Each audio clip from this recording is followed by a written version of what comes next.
আবু সাইদের ত্যাগেই নতুন বাংলাদেশ পেয়েছি বললেন প্রধান উপদেষ্টা। প্রত্যাশা পূরণে সবাইকে ভূমিকা রাখার আহ্বান। যতদিন প্রয়োজন থাকবে অন্তর্বর্তী সরকার, জানালেন আইন উপদেষ্টা। সব হত্যার বিচার ও মামলা প্রত্যাহারের ঘোষণা। নতুন প্রধান বিচারপতি সৈয়দ রেফাত আহমেদ দুপুর 12টায় বঙ্গভবনে শপথ। ওবায়দুল হাসান সহ 5 বিচারপতির পদত্যাগ। কুষ্টিয়ায় ফের ঊর্ধ্বমুখী চালের বাজার, কেজিতে বেড়েছে 3 টাকা। লাগাম টানতে নতুন সরকারের হস্তক্ষেপ চায় ভোক্তা। এবং বিসিবিকে ঠেলে সাজাতে চান সাবেক পরিচালক খন্দকার জামিল। আইসিসির নিষেধাজ্ঞার শঙ্কা, পরিচালনা পর্ষদকে পদত্যাগের দাবি। দেখছিলেন শিরোনাম সংবাদ সকালে, সঙ্গে আছি আমি লিনিয়া আফরোজ। এবারে বিস্তারিত। কোটা সংস্কার আন্দোলনের প্রথম শহীদ রংপুরের আবু সাইদের কবর জিয়ারত করেছেন অন্তর্বর্তীকালীন সরকারের প্রধান উপদেষ্টা ডক্টর মোহাম্মদ ইউনূস। বাড়ির উঠানে বসে কথা বলেন তার মায়ের সঙ্গে। এই সময় কান্নায় ভেঙে পড়েন অনেকে, আর পিতার হাতে জাতীয় পতাকা তুলে দিয়ে তা উঁচিয়ে ধরেন ডক্টর ইউনূস। শামীমা আক্তারকে সঙ্গে নিয়ে মাহমুদ হাসানের প্রতিবেদন।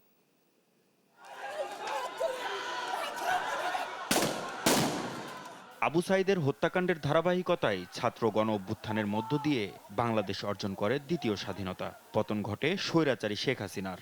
দায়িত্ব নেয় নোবেলজয়ী ডক্টর মোহাম্মদ ইউনূসের নেতৃত্বাধীন অন্তর্বর্তী সরকার। শপথের তৃতীয় দিনেই কোটা আন্দোলনের প্রথম শহীদ আবু সাইদের বাড়ি রংপুরের পীরগঞ্জে যান প্রধান উপদেষ্টা ডক্টর ইউনূস। জাফরপাড়া গ্রামে গিয়েই আবু সাইদের কবরের পাশে দাঁড়ান তিনি। এ সময় দুই উপদেষ্টা নাহিদ ইসলাম ও আসিফ মাহমুদ সহ কোটা আন্দোলনের কয়েকজন সমন্বয়কও উপস্থিত ছিলেন। সেখানে কিছুক্ষণ নীরবে দাঁড়িয়ে থেকে দোয়া ও মোনাজাত করেন তারা। আল্লাহ আমাদের সবাইকে কবুল করে নাও, এই দেশবাসীকে কবুল করে নাও আল্লাহ। পরে আবু সাইদের বাড়ির উঠোনে বসে পরিবারের সদস্যদের সঙ্গে কথা বলেন প্রধান উপদেষ্টা। এ সময় কান্নায় ভেঙে পড়েন মা বাবা সহ উপস্থিত অনেকে। আবু সাইদের পিতা মকবুল হোসেনের হাতে জাতীয় পতাকা তুলে দেন ডক্টর ইউনূস। পরে একসঙ্গে পতাকা উঁচিয়ে ধরেন তারা। পরে বেগম রোকেয়া বিশ্ববিদ্যালয়ের শিক্ষক শিক্ষার্থীদের সঙ্গে মতবিনিময় সভা করেন নতুন সরকারের প্রধান উপদেষ্টা। শিক্ষার্থীদের উদ্দেশ্যে তিনি বলেন, যে বিজয় অর্জিত হয়েছে তা ব্যর্থ হতে দেয়া যাবে না।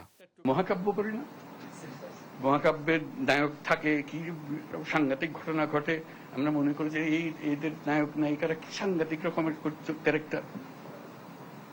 আবু সাইদ হলো মহাকাব্যের ক্যারেক্টার। তোমরা যেটা করেছো এটা শুধু বাংলাদেশের ঘটনা না, এখন সবাই দেখতেছে কি বিষয়। একটা সরকার, এই ছাত্ররা কিভাবে উঠে হতে পারে, তোমরা করছো। তোমাদের যে ক্ষমতা সেটা হলো অসম্ভবকে সম্ভব করার ক্ষমতা। তোমাদের সামনে কোনো জিনিস সম্ভব নেই। শুধু বাংলাদেশ না, তোমরা সারা দুনিয়া পারতে হতে পারো। শিক্ষার্থীরাই অসম্ভবকে সম্ভব করতে পারে জানিয়ে আরো বড় কিছু অর্জনের লক্ষ্যে এগিয়ে যাওয়ার আহ্বান জানান ডক্টর ইউনূস। তোমাদের জন্ম হয়েছে অসম্ভবকে সম্ভব করার জন্য। কাছে ছোটখাটো জিনিস নিয়ে সময় কাটিয়ে না, বড় জিনিসের মধ্যে থাকবে। যে অবস্থায় আছে, এই জন্যই আবু সাইদ এত মহান। সে বড় জিনিসের স্বপ্ন দেখছে, সেই জন্য বুক পেতে দিয়েছে। মারো। পথ এখনো বাকি উল্লেখ করে দেশে স্থিতিশীলতা নিশ্চিতে সবাইকে ভূমিকা রাখার আহ্বানও জানান প্রধান উপদেষ্টা। এবং বাংলাদেশের পরিবর্তন অনেক। মাহমুদ হাসান, দেশ টিভি। আবু সাইদ বুক পেতে দিয়েছিলেন বলেই আমরা নতুন বাংলাদেশ পেয়েছি। তার স্বপ্ন পূরণ করা পুরো জাতির কর্তব্য, এমন মন্তব্য করেছেন অন্তর্বর্তী সরকারের প্রধান উপদেষ্টা ডক্টর মোহাম্মদ ইউনূস। বলেন, আবু সাইদ এখন সব পরিবারের সন্তান, তাই তার মতো ধর্ম বর্ণ নির্বিশেষে সব মানুষের পাশে দাঁড়াতে হবে। এটা একটা ঘটনা যে গ্রামের মধ্যে এসছে, এটা বিষয় না। বিষয়টা হলো এই জায়গাটা হলো এটা মহাকাব্যের জায়গা। মহাকাব্যের যে বীর গাথা শোনেন, ভাই ধাক্কা দিয়েন না, বীর গাথার যে বীর থাকে, প্লিজ ধাক্কা দিয়েন না, প্লিজ। তাকে আপনি কবরটা ভেঙে ফেলতেছেন তো, আপনার নিউজ বেশি জরুরি না, কবরটা বেশি জরুরি। এটা নিয়ে যুগে যুগে লেখালেখি হবে, স্মরণ করবে এই লোককে। এই যে এখানে মাটির তলে শুয়ে আছে, সেই সারা জাতির জন্য, ন্যায়ের জন্য মুক্তির জন্য বুক খুলে দাঁড়িয়েছে। ছবি দেখলে বিশ্বাস করা যায় না যে একটা মানুষ, একটা ছেলে বন্দুকের সামনে হাত উঠাইয়া দাঁড়াইয়া আছে। মারেন, গুলি করছে, একটু টল টল করছে, আবার ধরছে, তারপর আরেক গুলি। এই সেই লোক। কাজে এটাকে ভোলার শুধু এখানে পীরগঞ্জের বিষয় না, এটা বাংলাদেশের বিষয় না, সারা দুনিয়ার বিষয়। যে কাজটা সে করেছে এটা নিয়ে যুগ যুগান্তরে কবিতা হবে, উপন্যাস হবে, নাটক হবে, মানুষ স্মরণ করবে তাকে। এই সে লোক এখানে শুয়ে আছে আজকে। আমাদের কাজ হলো যে স্বপ্নের পেছনে দাঁড়িয়ে সে বুক পেতে দিয়েছিল সেই স্বপ্নকে বাস্তবায়ন করা। এটা আমরা সারা জাতির একটা কর্তব্য। আমরা শুধু এখানে এসে কবর জিয়ারত করলাম, চলে গেলাম, তা না। এটা সারা জাতিকে আমরা বলতে চাই যে লক্ষ্য নিয়ে এই বুক পেতে দিয়েছিল, যার কারণে কোটি কোটি ছেলে মেয়ে সামনে দাঁড়িয়ে, বন্দুকের সামনে দাঁড়িয়ে গেছে, ভয় পায় না। এই যেহেতু পথ দেখিয়ে গেছে, আজকে আমরা সেই কারণে নতুন বাংলাদেশ পেলাম। এই নতুন বাংলাদেশ গড়ার দায়িত্ব এখন আমাদের। তার কথা স্মরণ হবে এই কাজটা করার মধ্যে। কাজে আমাদেরকে সেই কাজটা যেন আমরা করি। এই আবু সাঈদ এখন এক পরিবারের সন্তান না, বাংলাদেশের যত পরিবার আছে তাদেরই সন্তান, এবং তারা অধিকার তাকায় থাকবে। যারা ছোট ছেলে মেয়ে বড় হবে, তারা স্কুলে পড়বে, আবু সাঈদের কথা নিজে নিজে প্রস্তুত হবে, আমিও ন্যায়ের জন্য লড়বো, আমিও বুক পেতে দেব। সেই হলো এই আবু সাঈদ। আবু সাঈদ এখন ঘরে ঘরে, প্রত্যেক ঘরে আবু সাঈদ, এবং বাংলাদেশের যত পরিবার আছে সব পরিবারের সন্তান। এবং বাংলাদেশে এখানে জাতি ধর্ম নির্বিশেষে সবারই সন্তান। এখানে হিন্দু পরিবার হোক, মুসলমান পরিবার হোক, বৌদ্ধ পরিবার হোক, সবার ঘরের সন্তান এই আবু সাঈদ। কাজেই আপনারা খেয়াল রাখবেন যে কোথাও কোনো গোলযোগ যেন না হয়, কেউ ধর্ম নিয়ে কথাবার্তা না বলে, কারণ আমরা এই মাটিরই সন্তান, সবাই আবু সাঈদ। কাজে এদের সন্তানদের রক্ষা করা জাতি ধর্ম নির্বিশেষে, এটা আমাদের এখন কর্তব্য। আমরা যেন এটা নিশ্চিত করে সামনে গিয়ে দাঁড়াই। আবু সাঈদ যেরকম দাঁড়িয়েছে, আমাদেরকে ওরকম দাঁড়াতে হবে। যারা পার্থক্য করে যে এরকম সন্তান, ওরকম না, আমরা সবাই বাংলাদেশি, আমরা বাংলাদেশেরই সন্তান। আবু সাঈদের মা সবার মা, এবং সবার মা আবু সাঈদের মা। কাজে তাকে রক্ষা করতে হবে, তাদের বোনদের রক্ষা করতে হবে, তাদের ছেলে ভাইদের রক্ষা করতে হবে, সবাই মিলে করে। এটা এক বাংলাদেশ, দুই বাংলাদেশ নেই এখানে, এটা আবু সাঈদের বাংলাদেশ। এই আবু সাঈদের বাংলাদেশে কোনো ভেদাভেদ নেই। কাজে আপনাদেরকে তো অনুরোধ, যে যেখানে আছেন ওই আবু সাঈদের বা যারা যারা আছে, যেখানে আছে, তাদেরকে রক্ষা করুন, কোনো রকম গোলযোগ হতে দেবেন না। আজকে যে আসলাম এখানে, এটা স্মরণ করেন, আমরা যাতে এটা বাস্তবায়ন করতে পারি। আপনাদেরকে সবাইকে সালাম দেওয়া। বিচার বিভাগ সহ রাষ্ট্রের গুরুত্বপূর্ণ সব স্তম্ভ ধ্বংস হয়ে গেছে উল্লেখ করে রাষ্ট্র পুনর্নির্মাণই এই মুহূর্তে বড় চ্যালেঞ্জ বলে মনে করছেন প্রধান উপদেষ্টা ডক্টর মোহাম্মদ ইউনূস। সবাইকে ঐক্যবদ্ধ থাকার আহ্বান জানিয়ে তিনি বলেন, জাতীয় নির্বাচন কবে হবে তা জনগণই নির্ধারণ করবে। রংপুর থেকে রফিকুল ইসলামের প্রতিবেদন, ছবি তুলেছেন মাহমুদ রকি। অন্তর্বর্তীকালীন সরকারের দায়িত্ব নেয়ার দুদিন পর শনিবার দুপুরে কোটা আন্দোলনে আহতদের দেখতে রংপুর মেডিকেল কলেজ হাসপাতালে যান প্রধান উপদেষ্টা ডক্টর মোহাম্মদ ইউনূস। স্বাস্থ্য ও চিকিৎসার খোঁজ নেন তাদের। পরে সফরের বিভিন্ন দিক নিয়ে রংপুর সার্কিট হাউসে কথা বলেন তিনি। আবু সাঈদকে স্মরণ করে ডক্টর ইউনূস বলেন, তারুণ্যের শক্তি দ্বিতীয় বিজয় এনেছে। সংখ্যালঘু নিরাপত্তা নিশ্চিতের নির্দেশনাও দেন তিনি। আমরা একই পরিবার, সে হিন্দু হোক, মুসলমান হোক, বৌদ্ধ হোক, খ্রিস্টান হোক। এখন শুনছি বৌদ্ধ, খ্রিস্টান, হিন্দু এটা নিয়ে আবার মারামারি করতেছে। কে কার বিরুদ্ধে লাগতে পারে, এদিকে এক মারামারি করলো, আবার আরেক মারামারি। এটা যেন না হয়। আমরা যেখানেই এরকম অত্যাচার হবে কারো উপরে, কোনো একটা উসিলা করে, এই ধর্মের উসিলা, অন্য কোনো উসিলা, সেটা রুখে দাঁড়াতে হবে। জানান, রাষ্ট্র কাঠামোকে ধ্বংস করা হয়েছে বলেই ছাত্র জনতা আন্দোলন করেছে। অর্জন ধরে রাখতে একতা বড় চ্যালেঞ্জ বলে জানান ডক্টর ইউনূস। প্রত্যেকটা জিনিস, এটাই না যে এই জিনিস নষ্ট হয়ে গেছে, ওরকম না, পুরো জিনিসটাই পচে গেছে। এই পচা জায়গাতে আবার নতুন তরতাজা জাতি আবার তৈরি করতে আমরা পারি। পুরো কাঠামোতে পচন ধরেছে উল্লেখ করে রাষ্ট্র পুনর্গঠনে সবার সহযোগিতা চান প্রধান উপদেষ্টা। যদি না হন এটা পারবেন না। রফিকুল ইসলাম, দেশ টিভি, রংপুর। ছাত্র জনতার আন্দোলন দমনে যেসব হত্যাকাণ্ড ঘটেছে এর সঙ্গে জড়িতদের দ্রুত বিচারের আওতায় আনবে সরকার। সেই সঙ্গে সব ফৌজদারি মামলা প্রত্যাহারে আগামী ৩ কর্মদিবসের মধ্যে পদক্ষেপ নেওয়া হবে, এমনটাই জানালেন আইন উপদেষ্টা ডক্টর আসিফ নজরুল। এই সময় গণতান্ত্রিক নির্বাচন আর শিক্ষার্থীদের আকাঙ্ক্ষা পূরণে যত দিন লাগে ততদিনই অন্তর্বর্তী সরকার ক্ষমতায় থাকবে বলেও জানান তিনি। বিস্তারিত জান্নাতুল মোহনার প্রতিবেদনে। শপথের পর শনিবার সকালে প্রথমবার নিজ মন্ত্রণালয়ে আসেন অন্তর্বর্তীকালীন সরকারের আইন, বিচার ও সংসদ বিষয়ক উপদেষ্টা ডক্টর আসিফ নজরুল। শুরুতেই সভা করেন কর্মকর্তাদের সঙ্গে। সভায় ছাত্র জনতার আন্দোলন দমনে সংঘটিত হত্যাকাণ্ডের বিচার, ৩ দিনের মধ্যে সব ফৌজদারি মামলা প্রত্যাহার এবং মিথ্যা মামলায় আটক শিশু কিশোরদের ছেড়ে দেওয়ার সিদ্ধান্ত হয়। আমি আইনের শিক্ষক, আমার অনেক ছাত্র আছেন লোয়ার জুডিশিয়ারিতে, হায়ার জুডিশিয়ারিতে। কিভাবে মিসক্যারেজ অফ জাস্টিস হয়েছে, বিচারের নামে কিভাবে হয়রানি হয়েছে, ন্যায় বিচার থেকে বঞ্চিত করা হয়েছে, এই পুরা প্রক্রিয়াটা সম্পর্কে ইনশাআল্লাহ আমি জানি। আমি আমার সাধ্যমতো চেষ্টা করব।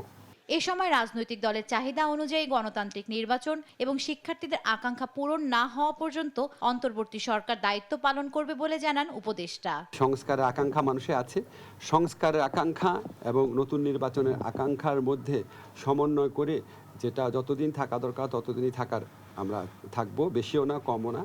সভায় সন্ত্রাস দমন ও সাইবার নিরাপত্তা আইনে করা সব হয়রানিমূলক মামলা প্রত্যাহারের সিদ্ধান্তও হয়। এছাড়া হটলাইনে মিথ্যা ও হয়রানিমূলক মামলায় ভিকটিম সাপোর্ট দেবে আইন ও বিচার বিভাগ। জান্নাতুল মোহনা, দেশ টিভি, ঢাকা। দেশের 25তম প্রধান বিচারপতি হিসেবে নিয়োগ পেয়েছেন হাইকোর্ট বিভাগের বিচারপতি সৈয়দ রেফাত আহমেদ। শনিবার রাতে তাকে এ পদে নিয়োগ দেন রাষ্ট্রপতি। দুপুর 12টায় বঙ্গভবনে শপথ নেবেন নতুন প্রধান বিচারপতি। এর আগে শিক্ষার্থী আন্দোলনের মুখে পদত্যাগ করেন প্রধান বিচারপতি ওবায়দুল হাসান। একই পথে হাঁটেন আপিল বিভাগের আরও 5 বিচারপতি। বিস্তারিত মোহাম্মদ সাকিবের রিপোর্টে। সুপ্রিম কোর্ট প্রাঙ্গণে শনিবার ছিল দিনভর নানা নাটকীয়তা ও উত্তেজনা। অবশেষে রাতে এলো সমাধান। দেশের 25তম প্রধান বিচারপতি হিসেবে নিয়োগ পেয়েছেন বিচারপতি সৈয়দ রেফাত আহমেদ। সংবিধানের 95 অনুচ্ছেদ অনুযায়ী তাকে নিয়োগ দিয়েছেন রাষ্ট্রপতি। এ বিষয়ে প্রজ্ঞাপন জারি করেছে আইন মন্ত্রণালয়। প্রজ্ঞাপনে বলা হয়, সংবিধানের 95 1 অনুচ্ছেদে দেওয়া ক্ষমতা বলে রাষ্ট্রপতি মোহাম্মদ শাহাবুদ্দিন হাইকোর্টের বিচারপতি সৈয়দ রেফাত আহমেদকে বাংলাদেশের প্রধান বিচারপতি হিসেবে নিয়োগ দিয়েছেন। এই নিয়োগ শপথের তারিখ থেকে কার্যকর হবে। সৈয়দ রিফাত আহমেদ 2003 সালে হাইকোর্ট বিভাগের অতিরিক্ত বিচারপতি হিসেবে নিয়োগ পান। 2005 সালে তিনি হাইকোর্ট বিভাগের বিচারপতি হিসেবে স্থায়ী নিয়োগ পান। এর আগে বেলা 2:30টার দিকে পদত্যাগ করেন প্রধান বিচারপতি ওবায়দুল হাসান। এরপর একে একে পদত্যাগ করেন আপিল বিভাগের 5 বিচারপতি।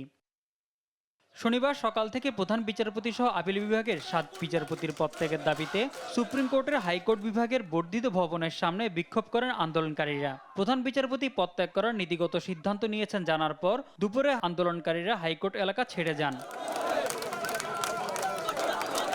পরবর্তীতে আইন মন্ত্রণালয়ে ভারপ্রাপ্ত প্রধান বিচারপতি হিসেবে মোহাম্মদ আশফাকুল ইসলামকে নিয়োগের বিষয়টি জানালে তার নিয়োগ প্রত্যাখ্যান করে ফের আন্দোলনের ঘোষণা দেন আন্দোলনকারীরা।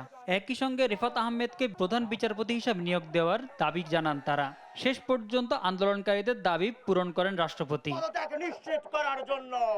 মোহাম্মদ সাকিব, দেশ টিভি, ঢাকা। কোটা আন্দোলনে গণহত্যা নিরপেক্ষ তদন্তে জাতিসংঘে চিঠি দেবে বিএনপি। শনিবার সন্ধ্যায় চেয়ারপারসনের গুলশানের কার্যালয়ে সংবাদ সম্মেলনে একথা জানান মহাসচিব মির্জা ফখরুল ইসলাম আলমগীর। এই সময় দলটির পক্ষ থেকে অন্তর্বর্তীকালীন নতুন সরকারকে স্বাগত জানানো হয়।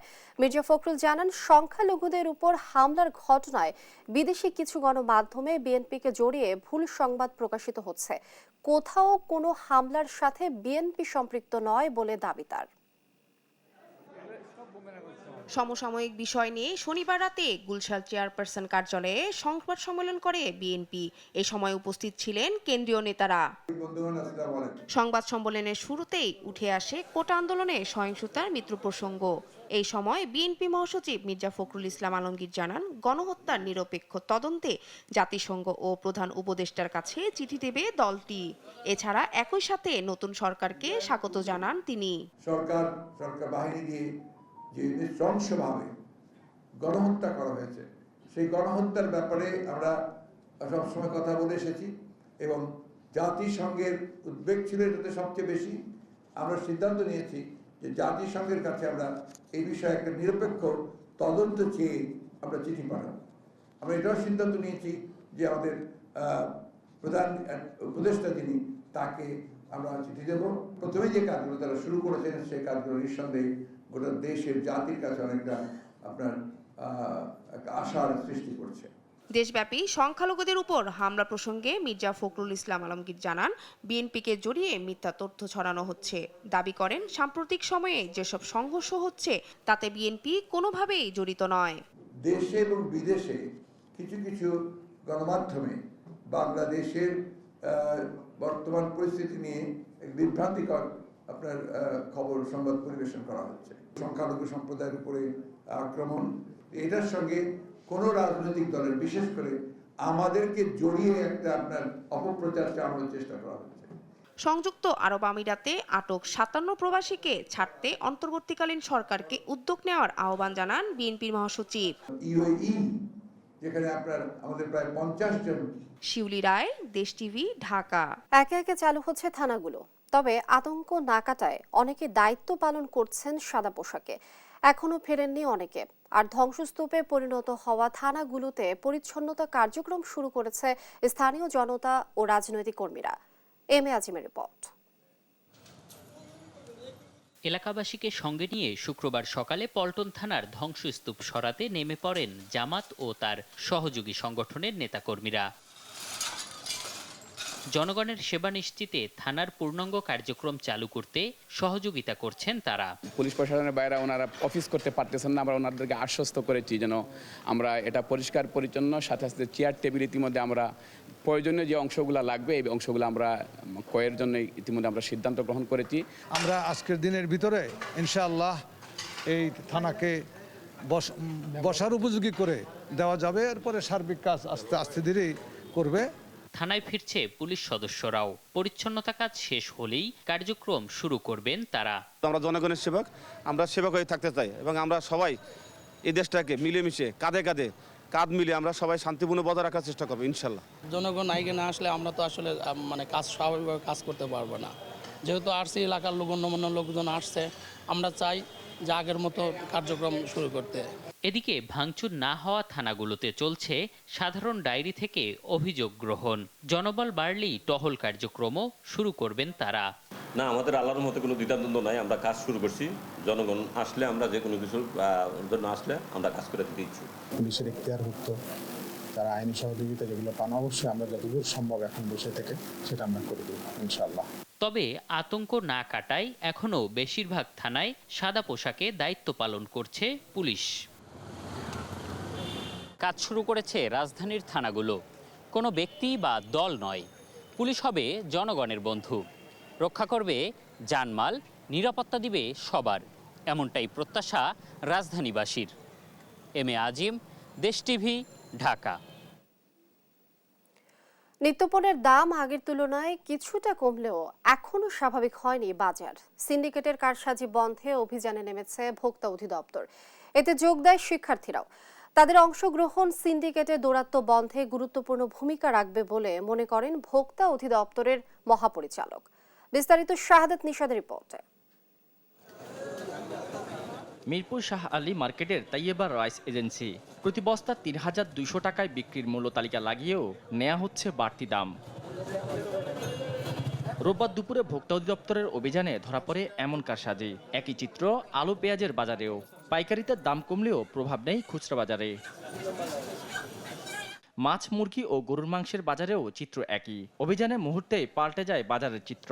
ব্রয়লার মুরগি 160 আর গরুর মাংস বিক্রি হচ্ছে 750 টাকা কেজি দরে। মাছের বাজারেও ফিরেছে স্বস্তি। এদিকে ভোক্তা অধিদপ্তরের অভিযানে অংশ নিচ্ছেন শিক্ষার্থীরাও। ঘুরে ঘুরে বাজার তদারকি করছেন তারাও। নতুন বাংলাদেশের নিত্যপণ্যের বাজারে স্বস্তি ফেরাতে এমন অংশগ্রহণ বলে জানান শিক্ষার্থীরা। শুধু ছাত্র না, সাধারণ জনগণ যারা আছে তাদেরও আমাদের সাহায্য করতে হবে। এখন আমরা বিগত 3-4 দিন ধরে আমরা এই অভিযানটা করতেছি। দাম কমেছে, কিন্তু আমরা খুচরা বাজারে এসে সেটার প্রভাব দেখতে পাচ্ছি না। আর শিক্ষার্থীদের ভূমিকায় পরিবহনে চাঁদাবাজি অনেকটাই কমেছে, তাই পণ্যের দাম আরও কম হওয়া উচিত বলে জানান ভোক্তা অধিদপ্তরের মহাপরিচালক। পথে যে ট্রাকে চাঁদাবাজি হতো সেটি অনেকটাই আপনার বন্ধ হয়ে গেছে, এই জন্য ট্রাক ভাড়া কমে গেছে। এই যে বন্ধ হয়ে গেছে, এখন যদি দামটা আগের মতো থাকে তাহলে কি দাঁড়াচ্ছে? তাহলে তো এটার পরিবর্তন আসে না, এবং এটা সমূহ সম্ভাবনা আছে ওই যে জায়গায় বন্ধ হয়ে গেছে সেখানে যেন আবার নতুন মুখ এসে যেন আবার সেই সিন্ডিকেটের চক্র না তৈরি হয়। নতুন করে সিন্ডিকেট তৈরি বন্ধে সবাইকে সতর্ক থাকার আহ্বানও জানান মহাপরিচালক। শাহাদাত নিশাদ, দেশ টিভি, ঢাকা। কুষ্টিয়ায় আবারও ঊর্ধ্বমুখী চালের বাজার। সপ্তাহের ব্যবধানে মিনিকেট সহ সব ধরনের চালের দাম কেজিতে বেড়েছে 3 টাকা। তবে স্থিতিশীল রয়েছে সবজি সহ মাছ মাংসের বাজার। এদিকে তদারকির দায়িত্বে থাকা কর্মকর্তারা মাঠে না থাকলেও দাম নিয়ন্ত্রণে কাজ করছে শিক্ষার্থীরা। ভোক্তাদের প্রত্যাশা পণ্যের দাম নাগালের মধ্যে আনতে দ্রুতই কার্যকরী পদক্ষেপ নেবেন নতুন সরকার। ইরফান রানার ক্যামেরায় কুষ্টিয়া থেকে নাহিদ হাসান তিতাসের রিপোর্ট। স্বৈরাচার শেখ হাসিনা সরকার পতনের পর কুষ্টিয়ায় স্বাভাবিক হতে শুরু করেছে জনজীবন। তবে স্বস্তি ফেরেনি নিত্যপণ্যের বাজারে। সপ্তাহের ব্যবধানে কুষ্টিয়ার বাজারে সব ধরনের চালের দাম কেজিতে বেড়েছে 2 থেকে 3 টাকা। বাজারে সরু মিনিকেট চাল কেজিতে 2 টাকা বেড়ে বিক্রি হচ্ছে 70 টাকায়। কাজললতা চাল কেজিতে 3 টাকা বেড়ে বিক্রি হচ্ছে 64 টাকা। আর মোটা আটাশ চাল কেজিতে 2 টাকা বেড়ে বিক্রি হচ্ছে 56 টাকায়। তবে স্থিতিশীল রয়েছে সবজি সহ মাছ মাংসের বাজার। বাজার বর্তমানে স্থিতিশীল আছে, বাজার বাড়ি নাই, তবে কমানোর জন্য চেষ্টা করছে ছেলেপেলে, কমে গেলে আলহামদুলিল্লাহ। সব ধরনের চাউলের দাম বৃদ্ধি পেয়েছে, বস্তায় 50 থেকে 100 টাকা। আটাশ চাউলটা বর্তমান মিল রেট আপনার 1350 থেকে 1360 টাকা। আমরা সেই চাউলটা বিক্রি করছি ধরেন এখন বর্তমান 1400 টাকা, 1410-20 এরকম। ভোক্তাদের প্রত্যাশা সব ধরনের দ্রব্যের দাম সাধারণ মানুষের নাগালের মধ্যে আনতে দ্রুতই কার্যকরী পদক্ষেপ নেবেন নতুন সরকার। সরকার যারাই আসুক বা যেই আসুক বা যেভাবেই থাকুক, সবার উচিত যে অন্তত বাজারটাকে নিয়ন্ত্রণ করার জন্য। দাম কমলে তো আসলে সাধারণ মানুষের ভালোই হবে, তবে সব কিছুর সাথে একটা সামঞ্জস্য রাখা দরকার। আমরা জানি যে এটা যেহেতু কৃষক পর্যায় থেকে এই সবজিগুলো আসে। এদিকে বাজার তদারকিতে দায়িত্বশীল কর্মকর্তারা মাঠে না থাকলেও দাম নিয়ন্ত্রণে কাজ করছে শিক্ষার্থীরা। দিচ্ছেন মূল্য তালিকা রাখা সহ সহনশীল মূল্যে পণ্য বিক্রির আলটিমেটাম। বাজারের সব বাজারই আমরা মনিটরিং করেছি। ক্ষেত্রে আমরা দেখেছি বাজারের অবস্থা কোনো সবজি বিক্রেতাই তাদের দোকানে কোনো মূল্য তালিকা নেই, যেটা সবথেকে গুরুত্বপূর্ণ বিষয়। দীর্ঘদিন ধরে বাজারে অরাজকতা নতুন সরকারের কার্যকরী পদক্ষেপে দ্রুতই নিয়ন্ত্রণে আসবে বলে প্রত্যাশা সবার। নাহিদ হাসান তিতাস, দেশ টিভি, কুষ্টিয়া। সাভারের গণস্বাস্থ্য কেন্দ্রের প্রধান নির্বাহী কর্মকর্তা গোলাম রহমান শাহজাহানকে ভয় ভীতি দেখিয়ে সাদা কাগজে সই দিতে বাধ্য করেছে স্থানীয় দুষ্কৃতিকারীরা। সংবাদ সম্মেলনে এমনটাই দাবি করেন তিনি। এ বিষয়ে জরুরি নোটিশ জারি করে প্রতিষ্ঠানটি। সহকর্মী শাহিনুর রহমান শাহিনের প্রতিবেদন, জানাচ্ছেন আপন অপু। শনিবার বিকেলে সাভারের গণস্বাস্থ্য কেন্দ্রের হাসপাতালে সংবাদ সম্মেলন করেন প্রধান নির্বাহী কর্মকর্তা গোলাম রহমান শাহজাহান। অভিযোগ করেন কিছু দুষ্কৃতিকারী তার আশুলিয়ার বাসায় ঢুকে ভয় দেখিয়ে জোরপূর্বক সাদা কাগজে সই নিয়েছে। সেই কাগজ দিয়ে ছড়ানো হয় তার পদত্যাগের অপপ্রচার। সাদা কাগজে স্বাক্ষর করার জন্য তারা চাপ দিতে থাকে। আমিও দেখলাম আমার সাথে আর কেউ নাই, তারা 10-12 জন লাঠি সোটা হাতে। তখন আমি স্বাক্ষর করে দিলাম, ওরা স্বাক্ষর নিয়ে চলে গেছে। তো পরবর্তীতে আমি এটার কাউন্টার হিসাবে আরেকটা আমি যে পদত্যাগ দেই নাই এই ধরনের একটা বিজ্ঞপ্তি আমি এই আমাদের অফিসে দেওয়া হয়েছে। প্রতিষ্ঠানটির ট্রাস্টি বীর মুক্তিযোদ্ধা ডাক্তার নাজিমউদ্দিন আহমেদ জানান, গণস্বাস্থ্য কেন্দ্রের সুনাম নষ্ট করছে একটি মহল। কারণ এটা জনগণের সম্পদ, এটা ট্রাস্টের সম্পদ, এটা আমার ব্যক্তির সম্পদ না। আমি 2 পয়সা কামাইলে এটা আমার জনগণের জন্য আমি খরচ করব, কিন্তু আমার লোকেরা যারা আছে তারা ভীত। হঠাৎ একজন বলে এই আজকে এত লোক আইতেছে, আজকে ছাত্ররা আইতেছে, আজকে অমুক আইতেছে, কিন্তু আমি কিন্তু এটা ভীত না। ওরা কেন আসবে? আমার ছাত্ররা এখানে কেন আসবে? এরা দুর্নীতির বিরুদ্ধে জেহাদ ঘোষণা করেছে, আমি দুর্নীতির বিরুদ্ধে জেহাদ ঘোষণা করেছি, আমার সংগঠন আমি চালাচ্ছি, ওরা কেন এখানে আসবে? আমি এটা ওদেরকে বুঝাইতে পারতেছি না। ওদের বলেন যে ওরা আসবে না। এ ঘটনায় জরুরি নোটিশ জারি করে সবাইকে সতর্ক থাকার পরামর্শ প্রতিষ্ঠানটির। নিউজ ডেস্ক, দেশ টিভি। স্বৈরশাসক শেখ হাসিনাকে দেশ ত্যাগে বাধ্য করার অভিযোগ এনে বিক্ষোভ মিছিল হয়েছে গোপালগঞ্জে। এই সময় সেনাবাহিনী পরিস্থিতি নিয়ন্ত্রণের চেষ্টা করলে হামলা চালায় বিক্ষোভকারীরা। সেনাবাহিনীর গাড়ি ভাঙচুর করে পুড়িয়ে দেয় তারা। শনিবার বিকাল 4টার দিকে শেখ হাসিনাকে দেশে ফিরিয়ে আনার দাবিতে সদর উপজেলার গোপীনাথপুর বাস স্ট্যান্ডে আওয়ামী লীগের নেতাকর্মীরা রাস্তা অবরোধ করে বিক্ষোভ করতে থাকেন। রাতে আন্তঃবাহিনী জনসংযোগ পরিদপ্তর ISPR এক বিজ্ঞপ্তিতে বলেছে, গোপীনাথপুরে বিক্ষোভকারীরা ধারালো অস্ত্র দিয়ে সেনা টহল দলের উপর হামলা করে। এতে 3 জন অফিসার, 1 জন জুনিয়র কমিশন অফিসার ও 5 সেনা সদস্য আহত হন।